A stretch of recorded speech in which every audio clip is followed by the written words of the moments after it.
Okay, good afternoon, everyone. It is Lit Soc. It's the last Lit Soc half term, another very wet day.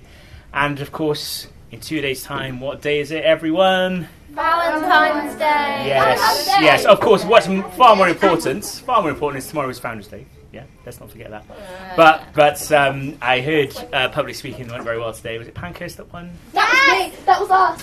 Oh, hello. We have Frida and who, sorry? Isla. Frida and Isla. I also got the chairperson. Okay, so Isla got the chairperson award and Frida... I just won the team thing. Won the team thing, so well done. Can we give a round of applause for Isla and Frida, I think? Well done, everyone. Okay, so... but moving on to Valentine's Day. So yes, we're talking about great literary couples today. As I said, we are not just focusing on the classic literary couples. We're also going to branch out into, hopefully, I'd like to think LGBTQ plus friendships. Because I'm sure there's some very strong friendships looking around the room. I know there's some pairings in here that are as thick as thieves. Yes. So we're going to talk about some great examples from literature. Now I'm going to save myself for the end. Miss Huntley has just wandered off. I was going to see if she wanted to start us off because she needs to leave soon, but we will get her up soon. Who needs to go early today? Alyssa, right? Alyssa, do you want to start us off then, please? Yeah. I actually have talked about this before. Okay, that's fine. I'll talk about it again. So basically, this book is Crest. It's actually the third in the series, and it's by Marissa Mayer.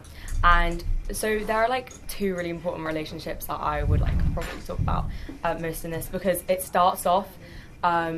It's basically this series is a retelling, sort of, not a retelling, but it's inspired by a combination of the Brothers Grimm fairy tales and Disney fairy tales.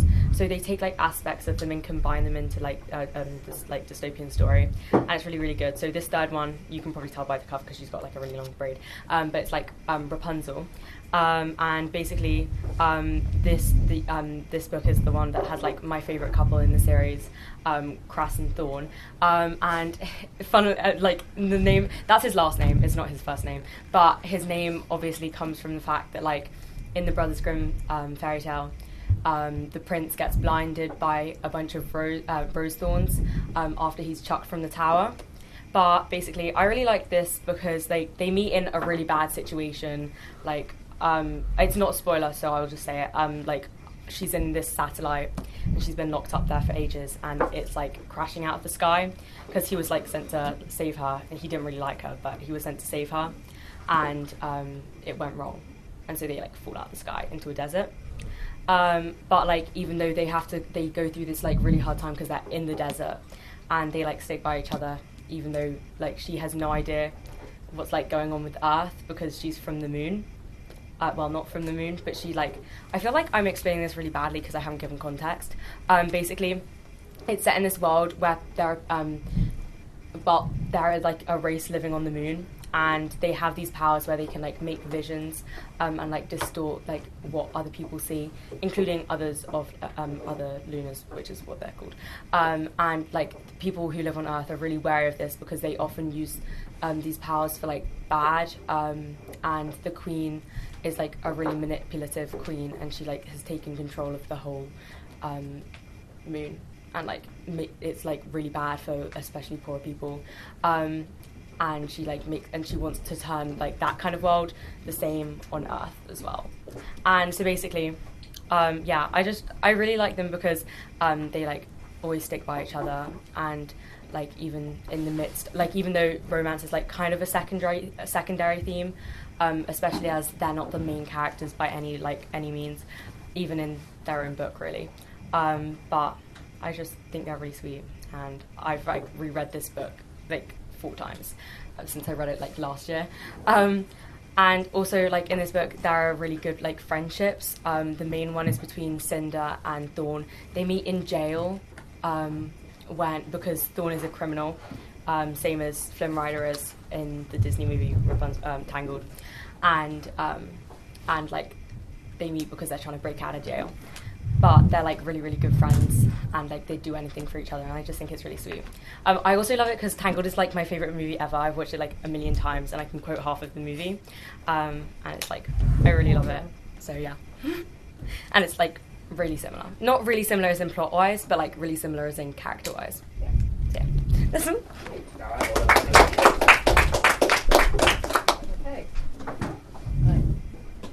minutes because I've got to leave early too.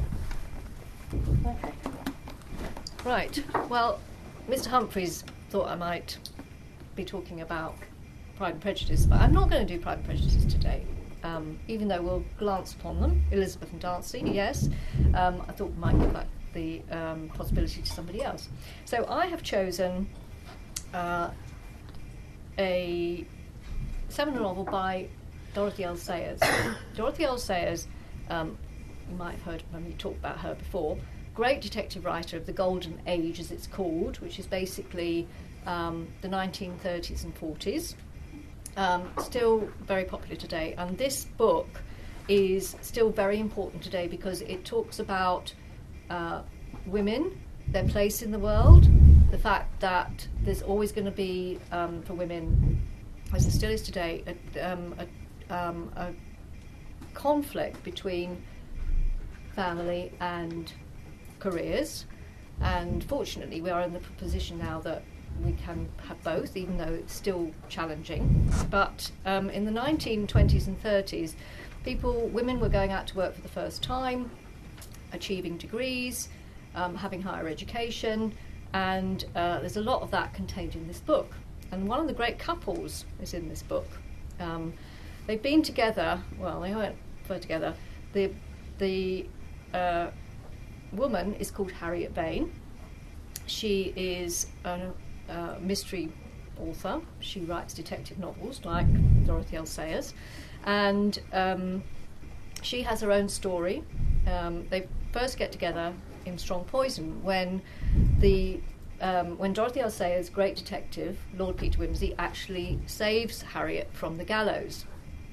She was likely to be hung, and he discovers that it's all wrong. His great friend, it's another great relationship with Chief Inspector Parker, all wrong, completely and utterly dreadful, and he saves her. The trouble is that unlike the fairy tale where the one who's saved rides off into the sunset with the prince and all live happily ever after, Harriet doesn't want that.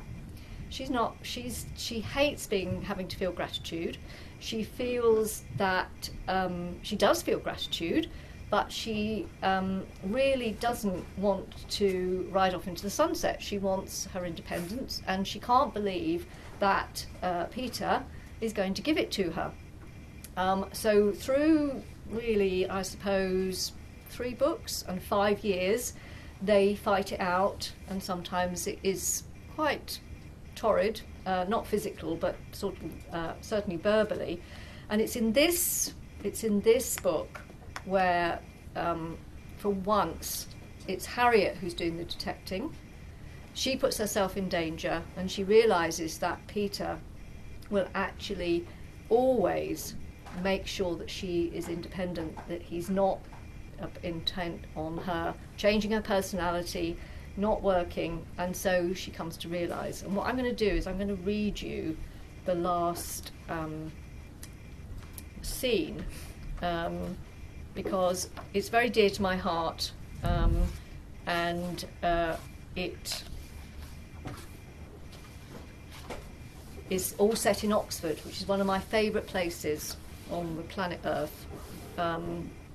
And I've sent students there, I've studied there myself, and this is how they get together. So forgive me for indulging myself. The final chorale was sung. They've been to a concert, a Bach concert. Bach is one of the greatest composers, and it's the double concerto, which is significant, symbolic. And the audience made their way out. Harriet's way lay through the Broad Street gate. Peter followed her through the quad. It's a beautiful night, far too good to waste. Don't go back yet. Come down to Magdalen Bridge and send your love to London River. They turned along the Broad in silence, the light wind fluttering their gowns as they walked. And that means they've got their MA gowns on, just like everybody in Harry Potter wears. Okay, there, I've said it for tonight. There's something about this place, said Peter presently, that alters all one's values. He paused and added a little abruptly, I've said a good deal to you one way or another lately, but you may have noticed that since we came to Oxford, I've not asked you to marry me. He regularly asked her to marry him. 3 times a year, and she was having none of it. "Yes," said Harriet, her eyes fixed upon the severe and delicate silhouette of the Bodleian roof, just emerging between the Sheldonian and the Clarendon building. And of course this is significant as well, because the Bodleian is the great library of Oxford. Learning, knowledge, something that they both enjoy and love. "I had noticed it. I've been afraid," he said simply, "because I knew that from anything you said to me here, there could be no going back. But I will ask you now, and if you say no, I promise you that this time I will accept your answer. Harriet, I know that I love you. You know that I love you. Will you marry me?" The traffic lights winked at the Holywell corner. Yes, no, wait. Cat Street was crossed, and the shadows of New College walls had swallowed them up before she spoke. "Tell me one thing, Peter. Will it make you desperately unhappy if I say no?" "Desperately? My dear, I'll not insult either you or myself with a word like that. I can only tell you that if you will marry me, it will give me very great happiness." They passed beneath the arch of the bridge and out into the pale light once more. "Peter." She stood still, and he stopped perforce and turned towards her. She laid both hands upon the fronts of his gown, looking into his face, while she searched for the word that should carry her over the last difficult breach. It was he who found it for her.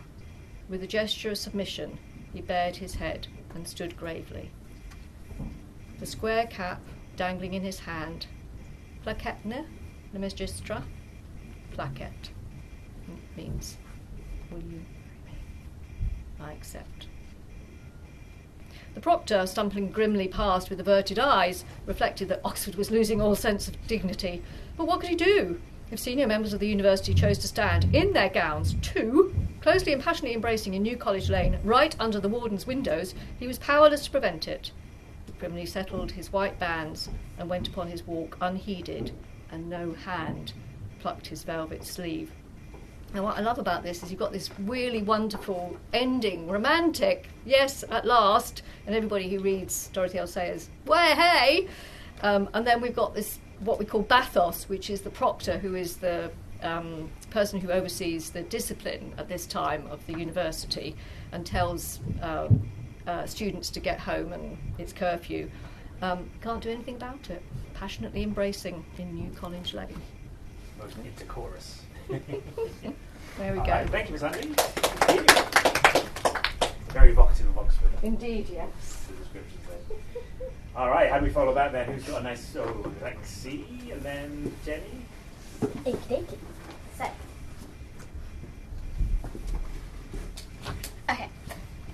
So I was going to talk about the Hunger Games and Katniss and Peter, but I realised that I read the Hunger Games in like year 5, so I couldn't really remember how much about it because, especially in the last books, their friendship changes a lot. Mm-hmm. So I'm talking about Anne of Green Gables and Anne Shirley and Gilbert Blythe because I find their like relationship really interesting.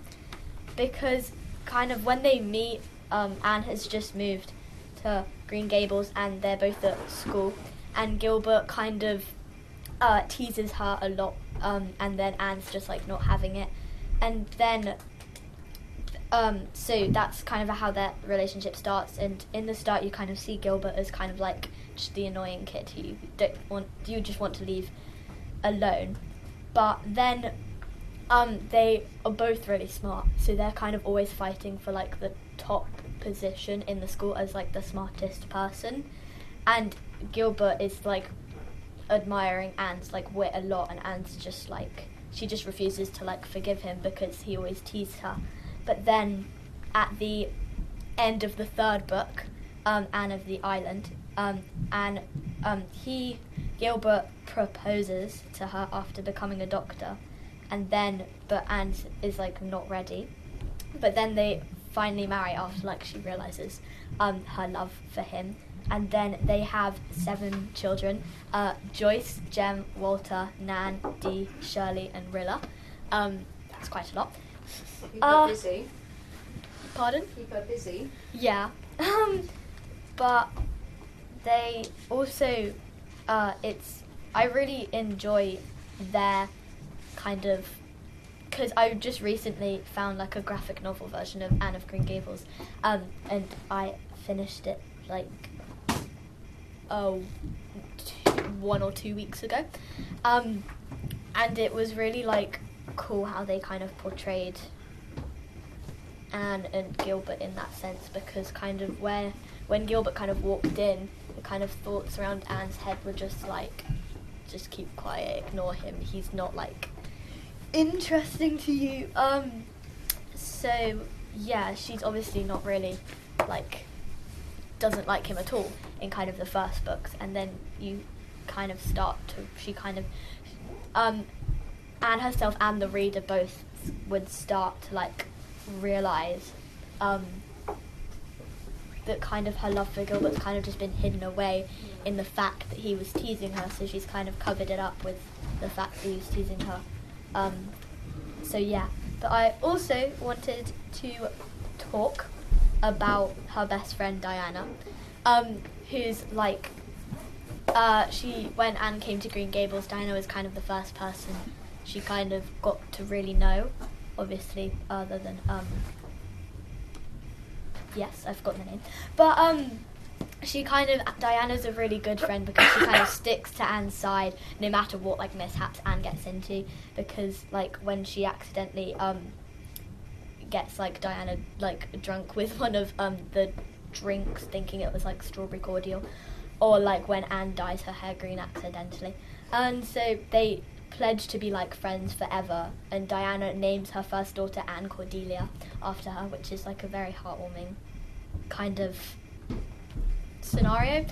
And they're Anne and Gilbert are kind of the like, going back to Anne and Gilbert, they're kind of it says here they're the central romantic couple in Ellen Montgomery's Anne of Green Gables, because they were kind of rivals and now they're like kind of in love with each other, and it kind of shows even the people who you might not like now can kind of become like even like your best friend. Like my mum was saying when I was telling her I was going to do this, because I couldn't find the graphic novel when I was at home, but she said there was this one person in our old school who was kind of mean to her, and as well as a teacher, they were both not really like the greatest like people to her. They were teasing her a lot for because she really likes science. And then now, because they went to the same different universities, but they joined the same book club, which is quite random.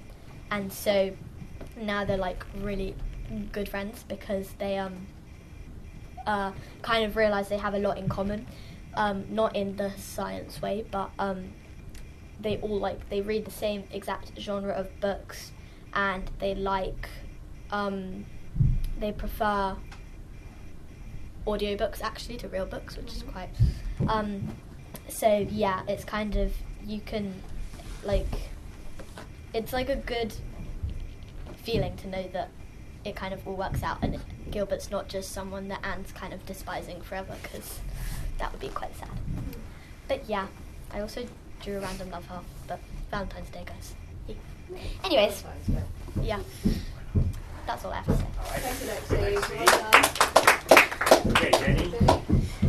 Yay!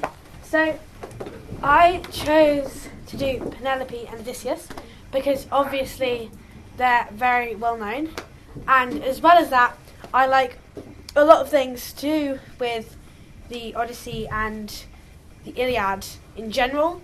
Like, I did a drum performance on it a while ago, and my favourite musical is based on them, so that's great. And so obviously with Penelope being from Sparta and Odysseus being the king of Ithaca, socially they work very well. And then as well as this, Athena obviously really likes the partnership, and she helped him, Odysseus, a lot on his way back from the Trojan War to Ithaca. And so they were only actually married before he went to Troy. They were only married for a short time, mainly thought for about a year, before Odysseus was obviously called away to fight in the Trojan War. And they only had one son called Telemachus, who I'd say Telemachus, when I was doing the drama performance, which really annoyed me, who was only a few months old when Odysseus left. So he was around 20 when Odysseus came back. So for 20 years, Penelope raised a child alone. So, sucked a lot. And then despite the 20-year absence and rumours of Odysseus' death, Penelope remained loyal. And while Odysseus faced many temptations, like Circe or Calypso, his ultimate goal was to get back to Penelope, although having some children with them. But oh well. And Odysseus did reject Calypso's offer of immortality, preferring to live a mortal life with Penelope. And then, when he did get back, eventually, never mind, I skipped a bit. Oh my gosh. No. So, during the time when he was away, obviously when the rumours of death started coming around, because it had been 20 years, that's quite a long time, a lot of suitors, I'm pretty sure Penelope said that when my son turns 18, suitors can come and, like, try to marry me. And then, so they obviously came, wanting Ithaca. So she said, I will choose a suitor after I weave the shroud for my father-in-law, Laertes, because obviously weaving a shroud takes a bunch of time, so you've got to do it early. And he was an old man, so yeah. And so she weaved in the day and then unweaved during the night, which would have taken forever, because unlike knitting, when you, like, just pull it apart, you have to, like, do every single bit, and it's probably going to be in very poor lighting because it's obviously night and they didn't have, like, light bulbs. And as well as this, Penelope's refusal to marry protected Odysseus's lands and kingdom, leaving it for either Telemachus or him. And finally, just before he came back, Penelope devised an archery contest of stringing her husband's old bow and shooting through 12 axes, like the hoops of the axes on the top. Yeah. And then when he initially did return, Penelope obviously didn't trust him because it's been 20 years. You're not going to remember someone over 20 years. So she asked their servant to move their marriage bed, and she was like, you can't do that unless you cut it out of the olive tree where I built it into, where they first met. And then she was like, yeah, you're my husband. Well done. Another thing about the weaving,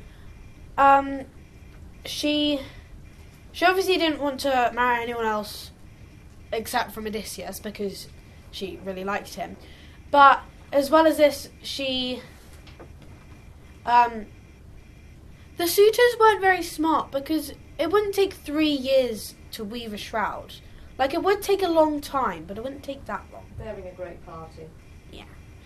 And then, so that was, like, mainly on Penelope, but, like, oh well. Anyway, and I'm currently reading this book by Natalie Haynes, because my dad recommended it. What is and it? Show the camera down. It's 1,000 Ships, Uh-huh. and it's a book about a bunch of women from the Trojan War and Ithaca. Why is it called 1,000 Ships? I'm not quite sure yet. I know. Why? It's because 1,000 ships sailed to Troy. That checks out. So it's about their point of view. Yeah. And then I'm going to read you a bit. My dearest husband, can it really be 10 long years since you sailed from Ithaca to join Agamemnon and the other Greek kings in the ignoble quest to bring Helen back from Troy? Was it 1,000 ships that sailed in the end? That's what the bards sing now. 1,000 ships, all sailing across the perilous oceans in hope of finding one man's wife. It remains, I'm sure you'll agree, an astonishing state of affairs. I don't blame you, Odysseus. Of course I don't. I know you did your best to avoid leaving me, still a young bride, our son only a few months old. Playing dead might have worked a little better, perhaps, but playing mad was a good idea too. So, in that bit, Penelope is, it's not a letter, because obviously he won't get it because he's not there. But it's like a thought, I guess.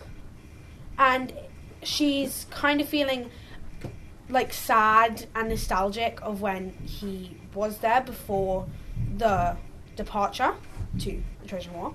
And she's like reflecting on the long passage of time since she's seen her husband and his attempts. And obviously he tried not to go to war because then he'd have to leave his wife. It might be sad. But so she obviously doesn't blame him for having to go to the inevitable. But there's an underlying sense of, I'm still upset that you left, but I understand why you had to. And yeah, I just find that a lot, I really like them in general. Because they've got this sense that they're, that they obviously match in socials, as I said before, but also how like intelligent they are. Like Odysseus is obviously very smart and he's very tactical, and then Penelope is also quite, I'm not sure what's the word, like she unweaved the shroud, which is very smart to do. Cunning. There we go. And so she was very smart about that, and knowing that only Odysseus could shoot through the axes, and that only he would know about the wedding bed. So they match a lot in the sense that they have a lot of similarities in that case. Yeah. And yeah. Great couple. Absolutely. Immortal.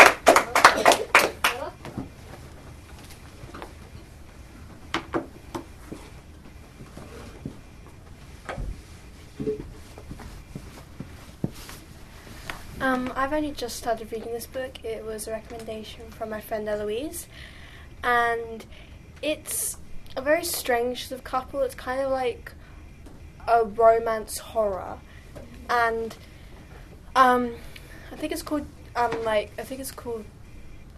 it's a PDF. You got it online then?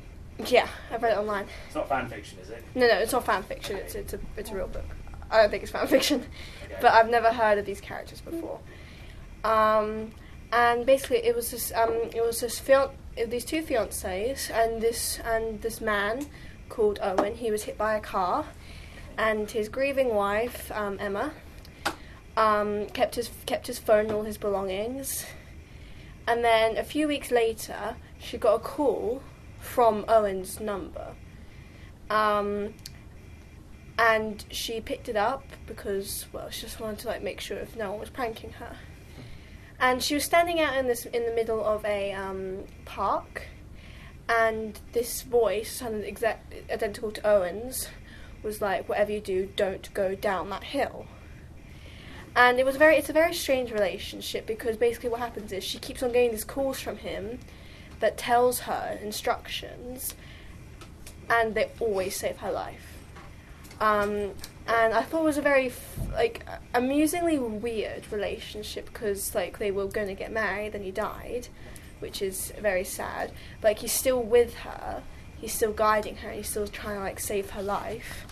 And I'm only about halfway, and it's kind of the same throughout. But towards the middle of the book, she meets this other guy called Carl.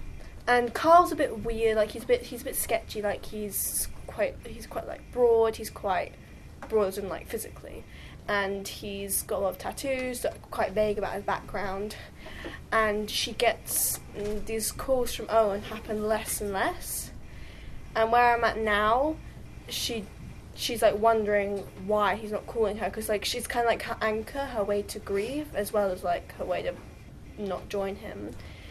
And I just thought it was a very like cool relationship. Like, I mean, your dead husband's saving your life, and you keep on getting these really mysterious calls. Kind of guardian angel. Yeah. It's not a unique plot. It's not a unique plot. No. It's not a unique plot. I think Frida. No, but it's interesting for you, isn't it? Though. Yeah. I've read a lot of romance novels, and No, it doesn't have to be a unique plot for you to be a compelling plot. Frida, There's this book called You Reach Sam, which was, Yeah, I've heard of that. was accused of plagiarism because there was another book, which I think you're talking about, because it has a similar like beginning plot, not the whole thing, but like the whole boyfriend / husband dead thing, protecting thing that happens in You Reach Sam, and that also was criticised because a lot of people thought she copied it from another book. And I'm guessing, like, making an educated guess that that's the book you're talking about. probably is. I'll have to follow up with my friend for the title because she only gave me the PDF as a chapter. do you actually know the title? No, I'm not. No. Alright. Yeah. Yeah, No, we've heard this sort of thing. Sorry. It's no, it doesn't. That's the thing. Just because it's a repeated plot doesn't mean to say it's not got its own unique issues. And as you say, it sounds quite scary in some ways as well. So she's got to somehow come out of that. Yeah. Yeah. Yeah. There's like partly graphic novels, like a couple of pictures, like every few chapters of like a scene. Yeah. Yeah. Yeah. Judge on the merit of the story itself. Yeah. And the plot. Sounds good. Yeah. Thanks, Stella. Alright, thank you. Excellent. Hands up just first and then Frida. So, Georgia, yeah. Miss Huntley is leaving us. Sorry, I'm leaving everybody. So you're on. Bye, Miss Huntley. So I'm talking about a book I'm sure everyone's heard of, The Lord of the Rings. I've only read the first part, Fellowship of the Ring, but it's so far really good. So yeah, obviously I'm only a third of the way through, but I'm going to read the next bit soon. So I think the main friendship in it is Frodo and Sam. So for those of you who read or know about The Hobbit, Frodo is Bilbo's cousin, I think, but like younger cousin, so nephew. So he's like sort of I think he's orphaned, so then he sort of like adopts him as his heir. It's a bit confusing, but they're basically just really good friends. So who's Sam? Sam is so I think he's Frodo's gardener. So I think his like father or grandfather or something was like Bilbo's gardener, but then he got too old. So then Sam took over, and basically they go. He's just really loyal to Frodo, and he just follows him everywhere. So when they go, so Gandalf tells them to go on this journey, and they go together, and he like stays with Frodo the whole way, and he like does not leave his side, and yeah, and then. Has anyone read all of the books? Just out of interest. Because they go through thick and thin, it's fair to say, on their quests to destroy the One Ring. Now, do you know what inspired Sam from Tolkien's real life? I don't know. Okay, so basically he was a soldier in World War One, and he was, I can't remember what rank he was, but they had what they called batmen, and these people assisted them. And Tolkien said, they were from a lower class than me, but they served me very well, and I recognised the strength of character in these people that I felt was stronger than me, and basically that's what he put into Sam. Because obviously Sam is his gardener, but it's a very sort of co-parent relationship. It's a very, very strong friendship, isn't it? Strong relationship. Yeah. It doesn't sound become annoying. In what way? Like, having somebody constantly at your side. I get if it's like... Oh, you mean in general? I thought you meant Sam specifically. Well, they can do, but that's the strength of their friend. Look, they are going to bicker and they are going to argue, but they... Yeah, I mean, a lot of the time, like, Frodo wants to go alone because he knows that the journey is dangerous, but Sam is not having it, and he's like, he will do anything to protect his master, and yeah, he like will not go to anything. He's really loyal, and he's very passionate about a lot of things. And there's this one bit where they're in Lothlorien, which is this place where some elves live. It's quite hard to explain if you haven't read it, but he sees this vision thing of like something. But the thing is, he doesn't really know what it actually is. It could be like the future, something that's happening right now, or it could be like a sign, or literally anything.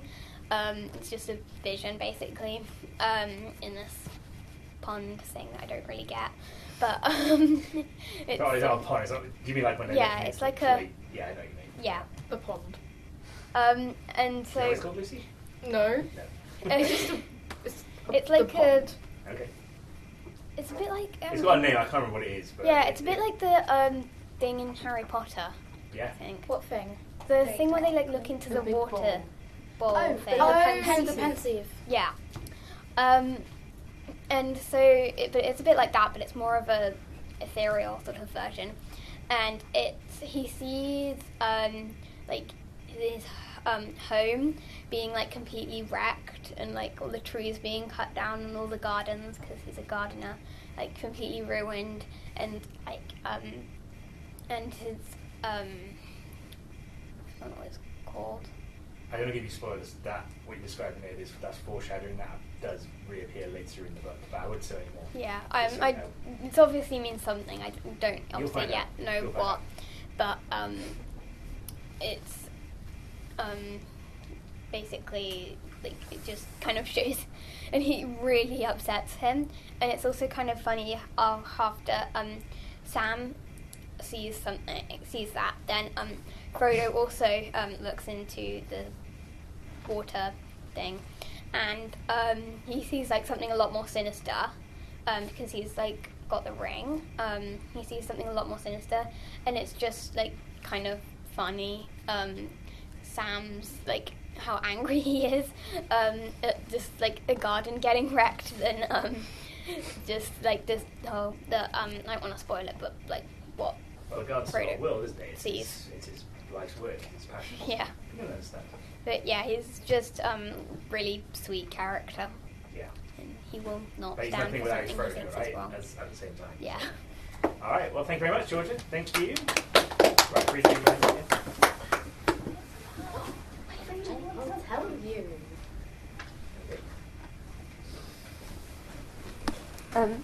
So I want to start by so the book I'm going to be talking about is not really a book, it's a series. I'm going to talk about the Shatter Me series, and if Miss Huntley can have her Pride and Prejudice, the Shatter Me is my Pride and Prejudice. It's like top on my list. That's your motto, right? You can't say anything bad about it to me. That's a preface. Okay, I don't think anyone's going to do it, worry. So this is the third book, 'cause I couldn't find the first book because it's a very popular book series, so I'm guessing someone's taken it out. But the first book is called Shatter Me. They all have eyes on, by the way. But yeah, but during this, I'll try to start the preface. So there's a girl called Juliet, and the world, it's a dystopian, and in the world they live in, they live in this place called the New Republic, and like every place in the world is put into sectors, right? I remember, I think it's one of the later books, it mentions that like what used to be Notting Hill, that's now like sector 300 and something. Okay. I don't know. But they all have sectors, and Juliet used to live in sector 45. Sector 45. Her name is not... I said that really silently under my breath because I don't want to spoil it. But her name... Anyway. So Juliet in the first book, she has like something wrong with her, so she's in like an asylum because she has something wrong with her. This isn't a spoiler because it says it in the first chapter. People can't touch her, okay? They die. Bad things happen, okay? But like she gets a surge of energy from it, but so like she kind of hates herself for that. And she's locked in the asylum, and then one day all of a sudden she gets a roommate. Yay! And usually, guys, you don't exactly get roommates in mental asylums for people that kill people and they touch. Sounds dangerous, really. Yeah. You say that So- like it's a casual occurrence. So Julie, Maybe it is in this it book. is a casual occurrence in this book. It's There's really a dystopia, remember? Yeah. You've read this book. What are you saying? Yeah. Oh my God, have you read this book, Jen? I've only read the first one halfway through. Okay, I'll let you pass. But yeah, so he's called Adam, and Juliet has concluded because she doesn't see anything wrong with him, but she's also remembered something. They used to know each other from when they were children. And guys, wait, this is the one on top. This is the one on top. He was the only person that cared for her. Oh, I know, but she doesn't know if Adam, which is his name, remembers her. But then she's figured, because there's nothing really wrong with Adam, they've brought him in to take me out. So, yeah.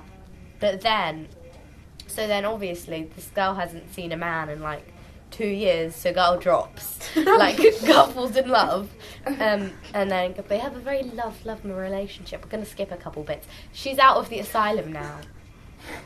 And she's still in a relationship with Adam. Adam has a younger brother called James, which there's a new series, like, I don't want to say spin-off because it's not a spin-off, but there's a new series called the New Republic series, which is based off James and another girl called Rosabelle. And that new book is coming out in April, and I'm so excited for it. But, yeah, she likes Adam still in this bit. However, I think she goes through some phases. Because phases. she goes through phases of life. Phases of who she likes. Oh, I see. Okay.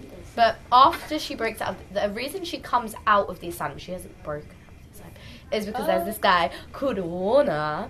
And Warner's like... I'm starting to feel like I should write some of these names down so I can keep track here. So Warner It's is like like... a Midsummer Night's Dream. I had to like do a little cartoon. bit. Just Okay. Which, of course, is another great romance. So because she's in Sector 45, which is in Northern America, and just a preface, the leader of the Northern America is Warner's dad. Okay? So, but Warner in specifically, because Sector 45 is it's like a capital kind of thing. Because, like, imagine it is like the new modern day New York City, but his dad's in Washington. Okay. That kind of thing. Okay. So he's in charge of that, and then he's interested in Juliet. Not romantically, Dang it. yet. But so he brings her in, and he's really trying to make an effort with her. Like, he's being kind, he's listening, he's giving Juliet like master bedroom suites and everything, giving her lush clothes. But Juliet, like, is really like thing, because obviously his dad has put her in the system and has only taken her out of the asylum because they're useful to her, so she really doesn't like him. And also Adam is actually, this is a spoiler. Let's just say Adam comes out with her and is suddenly a soldier. Okay?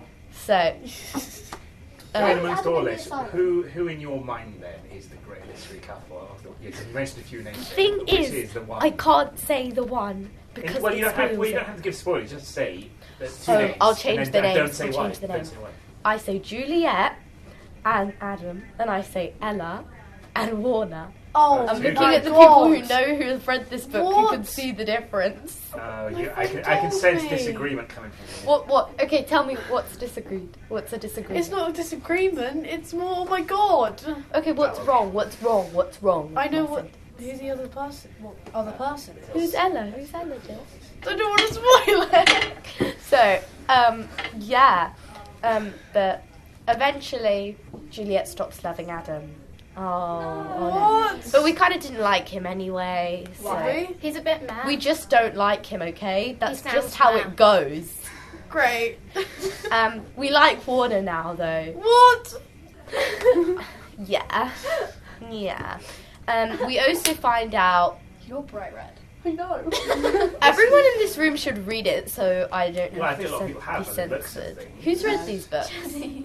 Two people. Again, I read the first one. Well, it's, the way you're reacting, that's kind of how you think of like a friend of yours. Maybe you haven't experienced it. A friend of yours in a relationship, and you're like, "Why are you experiencing it? Not good for you." This is it. This is it. It's like Adam this is why it is works good so for well. Adam is good for Juliet, but she doesn't want him. well, is that as well? people end up with the wrong person. that you're having with this. But Yeah. crazy. They also, her best friend is called Kenji. We love Kenji. Aww. We love him so much, but not romantically. We don't like him romantically. But he's like an older brother to Juliet. Oh, friends end. No, not friends. She doesn't like her like that. Okay. But later he meets a girl called Nazira. They're kind of in love, and I think that's kind of sweet. Okay. But in the novellas, they break up, which is kind of sad. And There's that a lot of made me books here, cry. aren't there? Because you want more. There are a lot Yeah, of how books. many? No, There are one. I can't find any three, of the four, five, novellas online, and the one that I tried to buy as a physical copy There's is in 11 Italian, books. and the one online is in German, and it's so Yeah, annoying. that can happen sometimes. I'm afraid. You can borrow Especially when my there's copy, loads of which one books. do you need? Jennifer Lynn Barnes seems to be releasing a new book every month. Maybe, yeah. No, it's Um, only audiobooks from the There are novella. some books that aren't in the physical library. Anyway, when an author releases so many books, like Jennifer Lynn Barnes is an example of this, and I think Tara Maffey's not far behind. When it releases so many books all the time, yeah, this can happen. The rights people can't keep up with it. It's complicated. Anyway, Frida, thank you very much. Yeah. That was. In conclusion, read the books. Yes, indeed. That was very illuminating. Right, guys, before we're coming up to 5 o'clock. Literally every single one of Girls, them is. girls, Lexi, we're moving on. We're coming up to literally 5 o'clock. I think we need to start imposing some time limits, I'm afraid, because there's a lot of great things we said, but we have to be practical about time. Yeah. Now, who would still like to talk? Lucy? Anyone else? Just Lucy? Okay, Lucy, if you go. Alright. So, I have The Court of the Dead. I haven't actually read it, but I read the Sun and the Star by Rick Riordan and Mark Oshiro, but the couple I'm talking about is Will Solis and Nika D'Angelo. So, Nika D'Angelo is the son of Hades, god of the dead, and Will Solis is the son of Apollo, who's like the god of the sun. And so like Will is like light, and then Nico is darkness, and so they're opposites, and so they complement each other really well. And I love reading them because like you love both characters, and like they're so like rich and real, and they really, the thing is, they're not. What I love about the books about them individually is you see from both their perspectives, and you realise it's not just that Nico is darkness and that he's all like that. He's also there's light in him, and then in Will there's also darkness in him as well. And so you you like see how they're actually not so opposite. And so you start to see more of a grey area. Okay. Like, yeah. Only there's no grey. It's just a bit of a callback to what Lexi was saying earlier, about how initially they're at loggerheads and then later. I don't think they were ever really at loggerheads though. Okay. They kind of like eyed each other off for a bit, and but they were like friendly, but like irritating at each other. Right. Okay. It's not loggerheads, but okay. They But in see- reality, they had crushes on each other since the beginning. Okay. I mean that's how they can often start as well. Okay. Karen. Yeah, and that's honestly just why I love them so much. I think they're a really great couple. Would you say they're the best couple in the entire Percy Jackson canon? Percy Jackson. Oh, it's Percy Jackson. Or Rick Riordan the canon? Percy Jackson Rick Riordan world. canon. I let's do say, to be more love specific. Persebeth. Persebeth is amazing. It's the strong No, one. but No! my God. What about Sadie and Anubis? Sadie and Anubis, they're really good. Jen's just like, Wait, are we saying Sadie and Anubis or Sadie and Will? Well, it's both. I don't like it. It's To be both. fair, I can see where you're coming from with that. This is like a Percy Jackson talk. I'm just like, we should do this. Yeah, that could be Should. out here. just for future reference. I think a Percy Jackson talk would be a good idea. Yes. I agree. Great idea. Okay. But hey, we'll return to that. Who's in for it? So I'm in, sure. yeah, we'll return to that. So in summary, then. In summary, I can't decide. Okay. They're a great couple. It's like between those three couples, you know, that they're all battling out for the top spot. Okay. I think Nico and Will take the and top. Annabeth stay together? Yeah. Yeah. I don't know how Annabeth How? keeps up. But like How? they've got the dynamic. Yeah. Because they spent 5 years. building. Because they spent 5 years as friends, just like Friends. Yeah. Very Friends. That can happen. Yeah. It's been known to happen, not just in fiction, in real life. Longer, even. They're like Years. long-term people. In the Disney TV show, they like slap Percy Beth on everything. It's kind of It's actually insane. I watched like the first season and I was like, no, thank you. Okay. All right, thank you, Lucy. Excellent stuff. Okay, I'll wrap things up. Now, this is a couple that we haven't talked about from the classic canon literature, because we're always focusing on Darcy and Bennett and Heathcliff and Cathy, films that are coming out soon, and Rochester and Eyre. But this one, North and South. Has anyone heard of North and South? Nope. Yeah. Nope. So most of you have Elizabeth Gaskell. So the main character is Margaret. Now, have you ever sort of imagined? Have you ever seen people who are like from two completely different worlds, and you just think to yourself, you know? So essentially, he, the male romantic lead, he's a self-made man. You know, he's risen up from quite likely something that's resembling poverty to be essentially a mill owner, and he is like enforcing his rights. And he's sort of like, you know, being the big boss, and there's like some unrest. There's some threats of strike action, but you know, he's like, no, what I say goes. Bit of toxic masculinity. And then she, Margaret, she is from a sort of, she's not exactly wealthy, but she's from a sort of genteel southern part. And I can't quite remember why, but she ends up, I think it's because of orphaning, but anyway, she ends up living in the same area, and they meet. And guess what? They don't get on. They absolutely hate each other. Aww. But they then grow to love each other, despite the fact they've got different values, come from different backgrounds. And of course, as with other examples we've heard about, Lexi's being one, is the course of true love does not run smooth. The first time he proposes to her, she turns him down. But things do eventually. And yeah, there is lots of drama because, for instance, I mentioned the strike action. There's one very notable scene where the strikers, because he's not giving them fair wages, they get a bit restless, and she comes out to try to quell the strike.